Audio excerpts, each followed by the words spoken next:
Today I'm going to talk about my top 10 errors that newer drone flyers end up making. So there's probably one in there that you've done and would love to hear yours as well down below if there's one on my list that I missed that you think is important.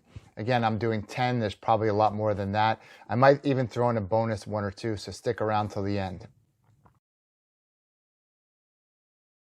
So the first thing I would say, number one, and these are in no particular order, is that people flying over water. So if you're starting out, it's really cool. I like flying over water too. It makes for a nice shot. But the problem you have is if something goes wrong, guess where your drone's going down? In water. And I'll get into a little bit more of other situations I've seen around water as well. Again, it makes a really nice view. But make sure if you're going near water that you're close to the edge, close to land, so if something bad happens, you can bail out. I actually will link up above a video that I did a while back with one of my earlier drones where I put it in circle mode and eventually it just gave up right over the little pond and right down in. So number one is flying over water. Until you really know exactly what you're doing, you might want to stay over land, stay low, stay close. So the number two thing you want to avoid doing is not knowing all the settings. So it's fun, you get your drone, you want to get out there and fly it and test out everything it can do. But that's going to be a big mistake. What you really want to do is learn every feature and play around with it and, get to the point where you say, all right, I'm really comfortable, then go a little further, a little farther, a little farther. It's kind of like you wouldn't go on a trampoline and do a backflip on day one. You're going to really learn how to do the trampoline first. So do the same with a drone. It's tempting to just say, okay, I flew it for 5 minutes. I know what I'm doing. Here's what I'm going to do. Let me just go. Let me go all for it. Don't do that. Take your time, play around with it, keep it close by. Like I said, keep it close to the ground. Learn all the things about it, spend a couple hours flying it, then you can go ahead and do other things. The other thing is, a lot of times you're going to get really nice cinematic footage if you get really close to other objects. So you might want to fly close to a tree or close to other a building or something like that. Avoid that until you really, really know what you're doing. Because what's going to happen is you're going to crash into a tree branch, you're going to crash into a building, you're going to crash in some way, shape, or form, damage your drone, or if it's up high enough, you're going to hit something, it's going to fall out of the ground and smash on the ground and ruin your drone. So you don't want that. Number four is flying in high wind.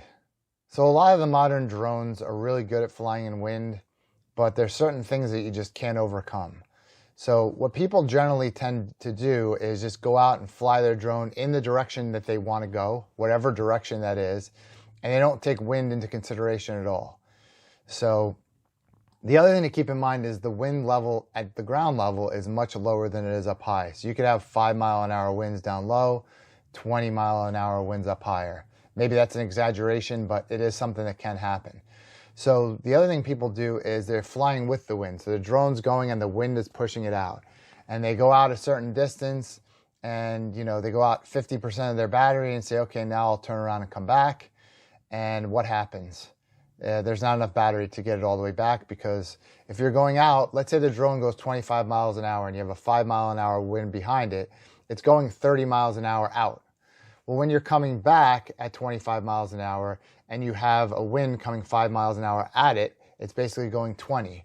So you're going 30 out at 50% of your battery. When you turn around and come 20 miles an hour back with only 50% of your battery left, how far do you think you're going to get? Not all the way home. I actually watched a video where a guy was flying over water, again, going back to my first point, and he had the same kind of thing where he was coming back, he was flying into the wind, didn't realize.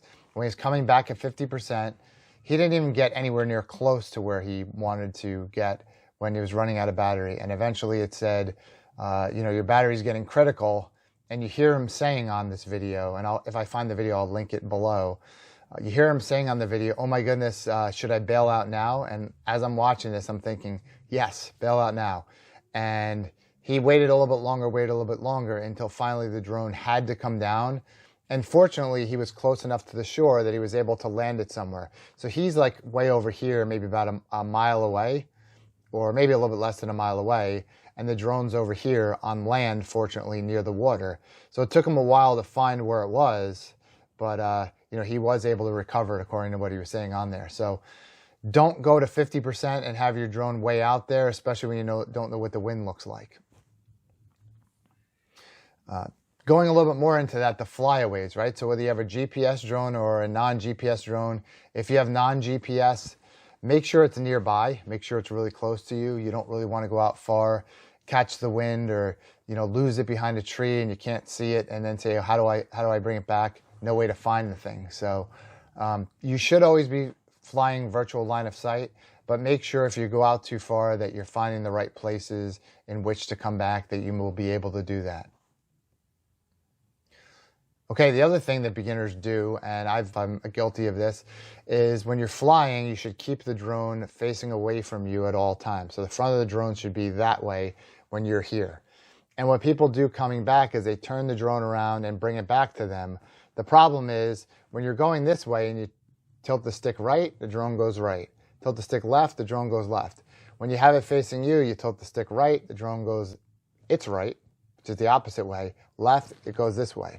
So in your mind, it's much more difficult if you're a beginner to recognize that, hey, I'm coming this way, I want to turn that way so it goes that way. Again, if it's that way. So I want to turn that way to go this way. I want to turn this way to go this way. What you end up doing is, I'm near a tree. Oops, I got to go this way. You go that way, right into it. So make sure that when you're flying back, keep it facing away from you so that whatever you do with your stick, the drone's going in the same direction. Keep in mind, though, that you're going to want to see where things are. If you have obstacle avoidance and it's not on the back, then that might be an issue too, but make sure you keep those things in mind. I touched on the next one, but it's basically the virtual line of sight. Keep the drone within your sight. That's what you're supposed to do. That's the law. That's in most countries. That's where you're supposed to be able to see your drone. It seems like it's exciting and fun to fly it out as far away as you can, but really you're just risking losing your drone. So it doesn't make sense to do that. Keep it in line of sight because you're supposed to, and keep it in line of sight because it's most likely to keep your drone from having some kind of an issue. Now, the other thing is, if you're near an airport or wherever you live, you should be using an app to, whether it be AirMap, whether it be if you have a DJI drone within the DJI, there's a Kitty Hawk one. There's a number of different apps out there that allow you to verify whether or not you're allowed to fly where you're planning to fly.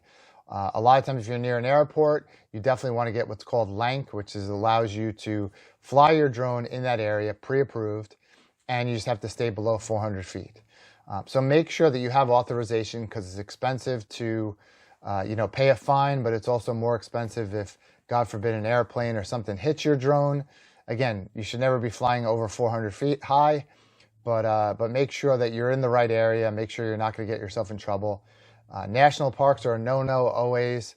Other parks, depending on the state or the region where you are, know what places you're allowed to fly and not allowed to fly. And if you're not allowed to fly there, just don't.